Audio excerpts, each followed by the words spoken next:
Bem, bom dia a todos. Hoje nós continuamos aquela temática uns aos outros, né?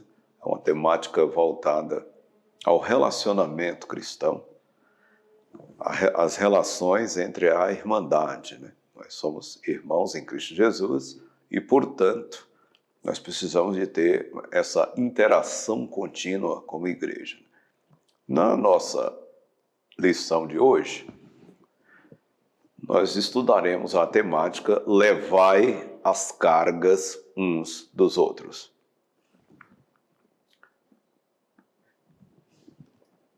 E o objetivo, o alvo desta lição é que ao final a gente seja capaz de compreender que a leveza da vida cristã se deve também ao fato de que irmãos carregam a carga, eu diria até no plural, as cargas uns dos outros. Claro que não é possível levar uma vida sozinho. Nós estudamos bastante, que o homem é um ser social, um ser gregário, um ser que precisa da ajuda dos outros. O próprio Deus disse que não era bom que o homem estivesse só. Portanto, há necessidade, sim, de que a gente, numa relação de irmandade, sempre que possível, facilitemos a vida daqueles que estão passando por dificuldades e que a gente tenha a condição de ajudar. Em segundo lugar, é importante atentar para o papel na vida da fraternidade cristã. Então, não é só um indivíduo com relação ao outro, mas toda uma irmandade, toda uma fraternidade. É um grupo de irmãos que, de alguma forma, se ajudam na medida do possível, procurando fazer alguma coisa para diminuir ou minorar as necessidades dos demais irmãos. E, em terceiro lugar, esforçar-se para cumprir bem o seu papel de levar as cargas uns dos outros. Se eu não ajudei anteriormente tão bem quanto gostaria, se eu não fiz o melhor pelo meu irmão ou pelos meus irmãos, esse é o momento de eu procurar fazer a cada dia mais, me aperfeiçoar, crescer mais, esforçando para cumprir esse papel que é isso que se espera de cada um de nós. Lembrando que essa cobrança deve ser mais individual do que do coletivo com relação ao individual. Claro que a gente tem muita cobrança do coletivo, mas a cobrança inicialmente deve ser nós nos cobrando para sermos o melhor. Mas a gente precisa entender que o que são cargas e o que são fardos.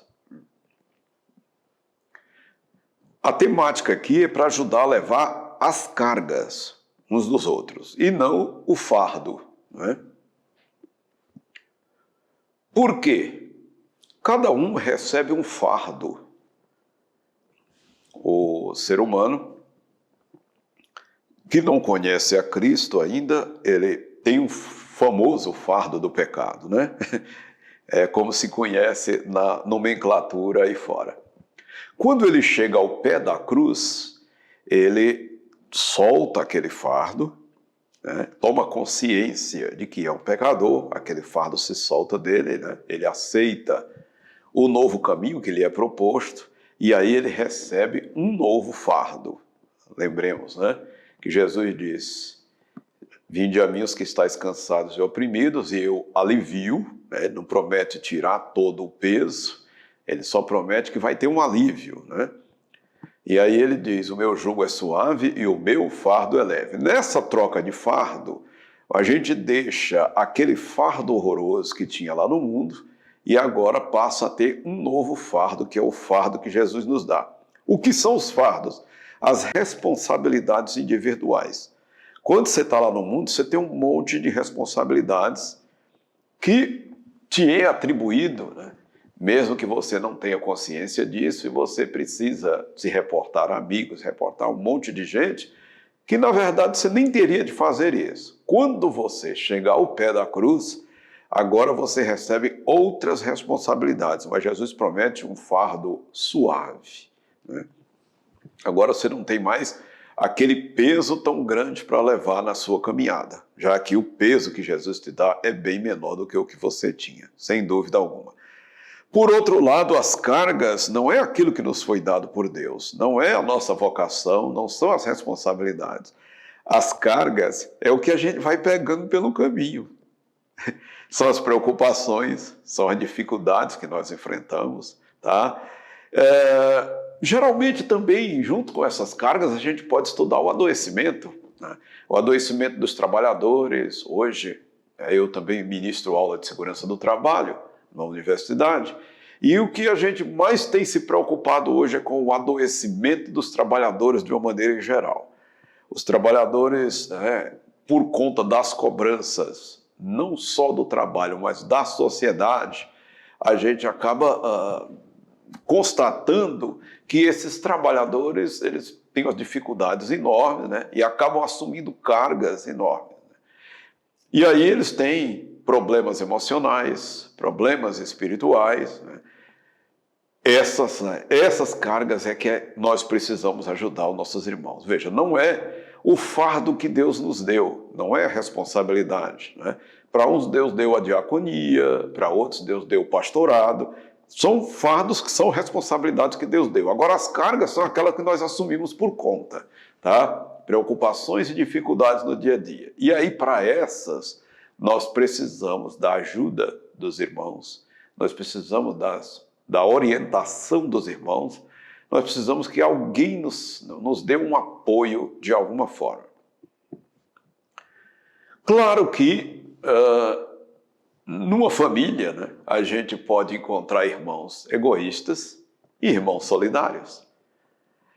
Isso depende da orientação que os pais deram e depende de uma série de fatores, né? Isso é uma construção social.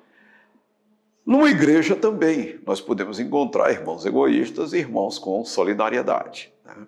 Também é uma construção social.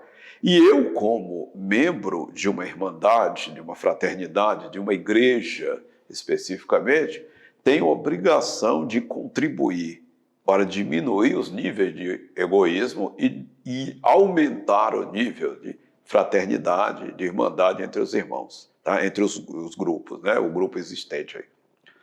Muito bem.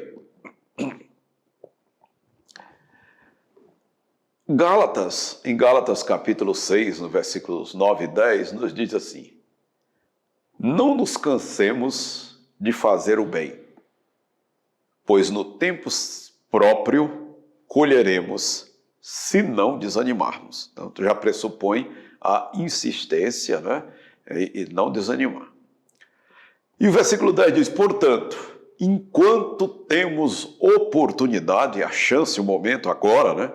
Façamos o bem a todos, especialmente aos da família da fé. Então a gente precisa ter uma prioridade.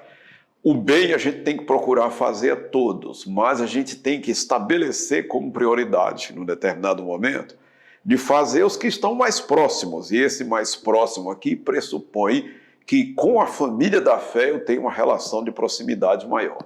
Então eu devo procurar ajudar os meus irmãos, né, de uma forma mais intensa do que eu ajudaria aqueles que não são, embora, se possível, eu deva ajudar a todos, né? Muito bem. Infelizmente, como nós já falamos que há irmãos mais egoístas, né?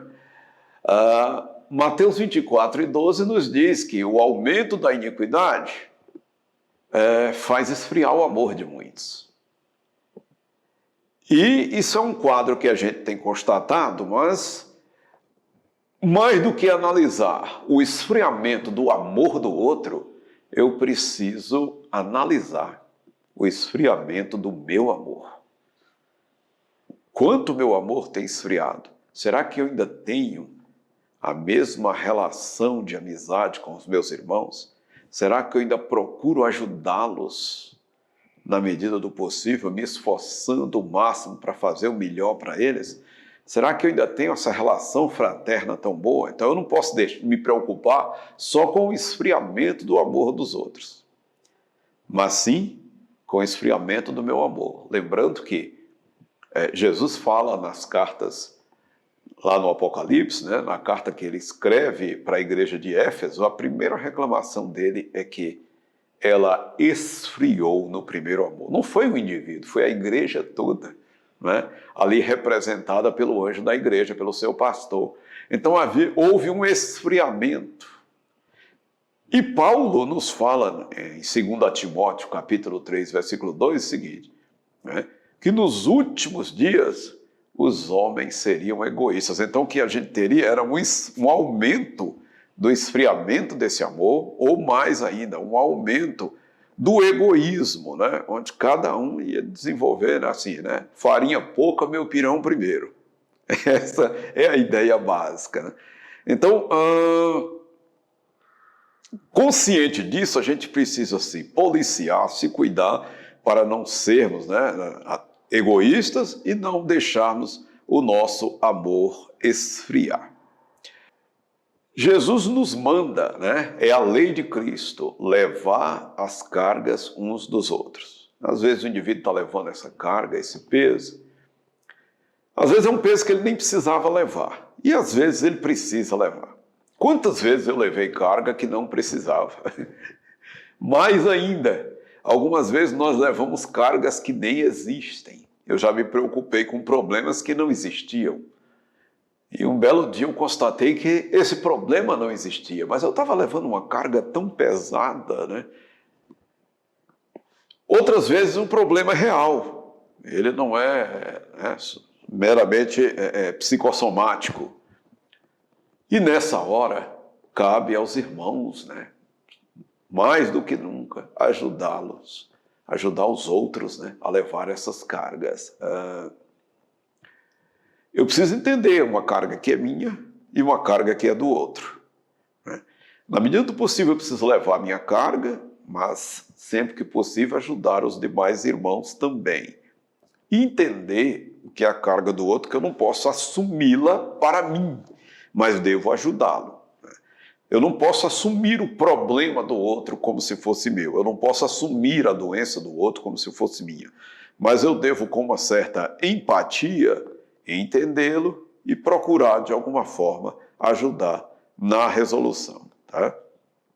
É Gálatas 6:2, né, que nos diz, levai as cargas uns dos outros e assim cumprireis a lei de Cristo. E também lá no versículo 5 diz que cada um levará o seu próprio fardo. Então é aquela diferenciação que nós já fizemos no início da aula. Parece aqui um paradoxo, parece uma contradição, mas não é, tá? Já foi definido que o fardo é pessoal e que a carga, mesmo sendo pessoal, ela pode ser administrada no coletivo, tá? A gente precisa entender também o seguinte, né? Não devemos esquecer que Cristo levou sobre si os nossos pecados. O pecado nosso, que era pessoal, mas que havia se tornado coletivo, porque, de acordo com Romanos, por um só entrou o pecado no mundo, para todos, né? Nós herdamos uma natureza pecaminosa e tal. Por conta disso, Jesus, um segundo Adão, veio e assumiu esses pecados nossos, né, nos dando aí a paz com Deus. Veja que pecado, Jesus já assumiu por nós, né? Carga, a gente compartilha uns com os outros. Outra coisa importante é, a gente precisa entender alguns exemplos de carga pesada, né? Há umas cargas que são leves, essa é mais fácil cada um carregar, né? Agora, algumas que são bem pesadas, e essas é quando o indivíduo precisa da nossa ajuda, quando o meu irmão precisa da minha ajuda, ou quando eu necessito da ajuda dos meus irmãos. É citado aqui um exemplo de Lowell Bailey, em seu livro 25 Segredos para Derrotar a Crise da Comunhão. Ele nos fala de 4 exemplos aqui de cargas pesadas. primeiro lugar, fraquezas ou falhas de personalidade, de fé ou de hábito. O cristão não é perfeito, e quando ele chega ao pé da cruz, ele vem com mais defeitos do que nunca. E ele tomou consciência disso. E aí, na caminhada da fé, ele já consciente da sua fraqueza e da sua insignificância, ele começa a trilhar um caminho, né, uma caminhada em busca de um aperfeiçoamento. É chamado isso na Bíblia de um crescimento espiritual até chegarmos à estatura de Cristo à medida de varão perfeito. Quando chega a isso? Esse é um ponto ideal que a gente estabelece, né? Não é um ponto real. Nós então temos essas fraquezas e a gente precisa administrar essa fraqueza, procurando, através de um aperfeiçoamento, deixar essas fraquezas para trás. Acontece que nós temos os maus hábitos, nós temos falhas na personalidade, nós temos uma série de problemas e esses problemas precisam, então, ser devidamente tratados. E é aí que a gente conta com a ajuda dos irmãos, né? Essa ajuda, ela pode ser formal, através do aconselhamento pastoral, ou ela pode ser informal, um irmão ajudando um ao outro, né? Lembramos daquela passagem bíblica que diz: um ao outro ajudou e disse ao seu companheiro, esforça-te. Então é dever nosso, sempre que possível, ajudar os nossos irmãos e dizer para eles se esforçarem, né? Temos também as aflições físicas. Que aflições físicas são essas? São as enfermidades, fomes, né? Açoites, prisões, perseguições, tal, essas coisas que acontecem no dia a dia nosso. Essas aflições, na medida do possível, nós precisamos também ajudar a combater na vida dos nossos irmãos. Então, se é enfermidade, né? Ou levar um irmão ao médico, ou se estiver distante, orar por eles, ou, né, comprar um medicamento. Existem diversas maneiras da gente contribuir aí. No caso da fome também, e no caso da perseguição, principalmente, que é aquilo que nos chama mais atenção, né? Aqueles irmãos que estão em outros países sofrendo perseguição por causa do Evangelho, e a gente pode, de alguma forma, contribuir para diminuir esse sofrimento deles, né? Quer seja orando e indo, quer seja orando, indo e contribuindo, né? De alguma dessas formas, ou com a somatória de algumas delas, nós precisamos ajudar, né, a combater essas aflições físicas dos nossos irmãos. Em terceiro lugar, as necessidades financeiras. E aí inclui também falta de moradia, falta de alimentação e outros itens mais. Na medida do possível, é um dever da Irmandade contribuir isso. Algumas igrejas têm uma estrutura, né, montada já para contribuir de alguma forma para diminuir essas necessidades dos seus membros e, se possível, de outros. Aqui na Catedral nós temos, né, ações, atividades, né, dirigidas, né, por instituições, as próprias fundações internas, né, que procura de alguma forma contribuir não só na necessidade dos seus membros, né, mas também da coletividade que está aqui ao redor, através de ações sociais, de facilitação de escola, né, e até distribuição de cesta básica, como nós temos no dia de hoje. E por último, aflições espirituais e emocionais. E aí onde é mais fácil de atuar, porém é onde se comete também mais erros, né? Que a gente acha que entende o problema do irmão, né? Tentando ser empático, a gente acha que entende o problema do irmão, que sente a dor do irmão, que sabe o problema que ele está passando. Não, no momento de empatia, né, procure deixar claro que busca compreendê-lo, mas que não é possível, né? Por exemplo, um irmão que acabou de perder o pai, né? Embora eu tenha perdido o meu há 12 anos, não quero dizer que nesse momento eu saiba o que ele está passando. Eu tenho uma noção racional do que a pessoa passa, mas em cada uma a dor, a aflição, o problema emocional é diferente. Então eu preciso só demonstrar que entendo racionalmente, na medida do possível, procurar minorar essa aflição, essa essa dor, esse problema emocional que a pessoa esteja passando. Lembrando que em alguns casos, né, não é só uma ajuda, não é só eu tentar ajudar. Alguns casos são problemas, né, clínicos, ansiedade, alguns casos que precisam de tratamento, né, ou uma ajuda psicoterápica, ou um tratamento direto com um psicólogo ou com um psiquiatra. E nessa hora a gente tem que ter uma sensibilidade e orientar a pessoa a procurar um profissional, né, que pode dar esse atendimento a ele. Na Bíblia nós vemos vários exemplos de pessoas assim e a busca deles foi por tratamento com um profissional.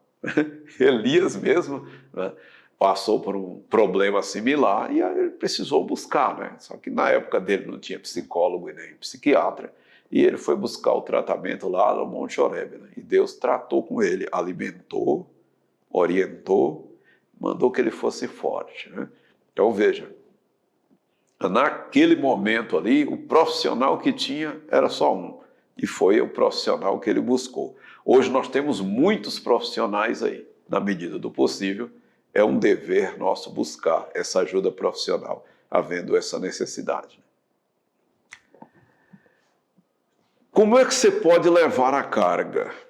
Se eu vejo um irmão com carga, eu preciso dizer ao irmão que eu sou solidário com ele, que eu desejo ajudá-lo, lembrando que a minha ajuda eu posso oferecer, eu não posso impor.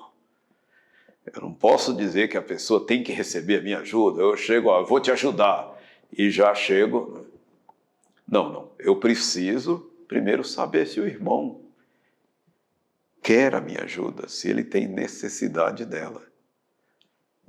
E aí eu comunico com ele, né, a preocupação que eu tenho e a compaixão que eu tenho, de que forma eu posso ajudá-lo. É um outro quesito muito interessante. Eu trabalhei 22 anos na Companhia Paulista de Trens e quando a gente pegava geralmente um cadeirante, a gente perguntava se ele precisava de ajuda, geralmente deficiente visual também. Você precisa de ajuda? Você precisa... de que modo eu posso te ajudar? Quando eu era deficiente visual, então eu perguntava como você quer ser conduzido? Pelo braço direito, pelo braço esquerdo, né? Depende do lado que ele utiliza, né? Se é um cadeirante, da mesma forma. Como você precisa de ajuda? Não, eu sei ir sozinho. Ótimo. Então você já sabe utilizar nossos sistemas e tal. Quando era uma cadeira motorizada, aí nesse caso precisaria do desligamento de escadas rolantes para o acesso devido, se não houvessem elevadores, né, e tal. Então veja, precisava chegar à pessoa, abordá-la e perguntar se ela precisava ou não da ajuda. Se ela dissesse que não, que dispensava ajuda, eu faria um monitoramento distante. Não era abandonar a pessoa, mas eu tinha que monitorá-lo à distância para não constrangê-lo e para não tornar essa ajuda algo obrigatório. É o que nós precisamos fazer com os nossos irmãos. Disponibilizar ajuda.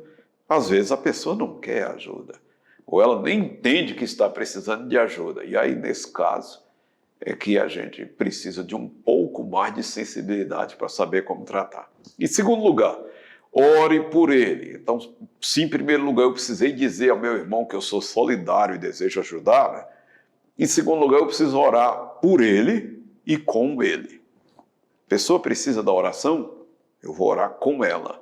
E também vou orar por ela em outro momento, né? Em casa, nunca vou esquecer, Senhor abençoe, né? Se for enfermidade, pedir, né? A providência de Deus, e assim vai. Em terceiro lugar, gaste tempo em contato com a pessoa sobrecarregada, quando ela precisar de comunhão e consolação. Eu até gostaria de ajudar, mas eu estou sem tempo. Aí é um complicador e grave. Eu preciso tirar um tempo para ajudar os que necessitam. De alguma forma, eu preciso me organizar para ajudar. Aqui a gente participa, né, do Despertar Catedral. Eu preciso tirar sempre um sábado por mês para vir aqui cozinhar. Geralmente a gente começa na sexta-feira anterior, às 17 horas, e vai até umas 21 ou 22 horas, geralmente 21 horas, e depois no sábado às 6 horas da manhã a gente já está aqui para cozinhar até o meio-dia aproximadamente. Então eu preciso tirar um tempo para isso. Eu não posso usar como argumento que eu não tenho tempo. Lembre-se, nós sempre temos tempo, só precisamos administrá-lo corretamente. E aí, cada um administra o tempo como acha que deve ou com a competência que tem. Em quarto lugar, ofereça auxílio prático. Aquilo que a palavra de Deus nos fala, né? Dizer, ide em paz e fartai-vos e não damos nada. Não, isso não é ajuda. Não é ajuda que se ofereça, né? A gente precisa oferecer alguma coisa, dizer que Jesus transforma, mas se eu não sou o agente transformador, eu preciso de alguma forma ajudar. Então, ontem, por exemplo, nós tivemos aqui uma reunião aqui, às terças-feiras, sempre ela é realizada às 17 horas, onde esse pessoal, né, que está na rua e que busca uma ajuda de alguma forma, vem aqui, eles ouvem um pouco da palavra de Deus e recebem um direcionamento, um abrigo, uma orientação, eles conversam com o assistente social e, de alguma forma, a igreja procura, como instituição, e nós, seus membros participantes, ajudar essas pessoas. Então, essa é uma forma de oferecer auxílio prático. Quando nós oferecemos alimento, quando nós oferecemos cesta básica e quando nós tentamos, de alguma forma, oferecer o abrigo também. Peça ao Espírito Santo, finalmente, né, que ajude você, isso não apesar de ser a última opção, ela não é a menos importante, e sim a mais importante, que ajude você a encontrar trechos da palavra que sejam uma mensagem para animar as pessoas e ajudá-las a ganhar novas forças. Em geral, quem procura um pastor, quem procura a igreja, espera ouvir um aconselhamento, ouvir uma palavra e ouvir uma orientação com Bíblia.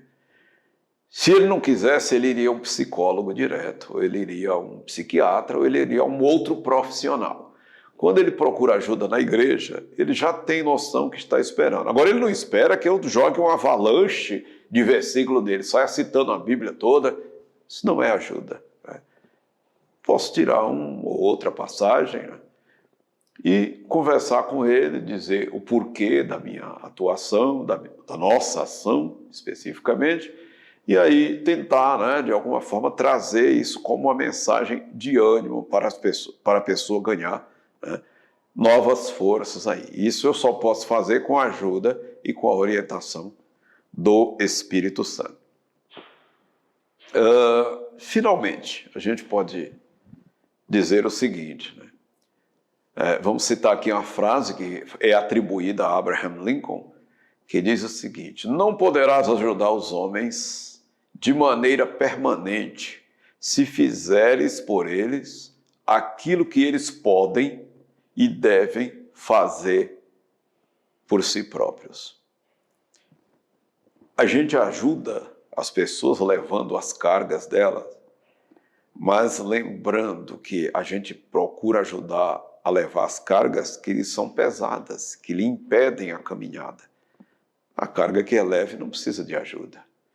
A carga mais pesada, aquilo que impede no deslocamento da pessoa, na sua caminhada espiritual, é essa que eu vou tentar de alguma forma ajudar. Aquilo que eu entendo que será um impeditivo, um limitador do desempenho espiritual do meu irmão, isso sim é o que eu devo fazer.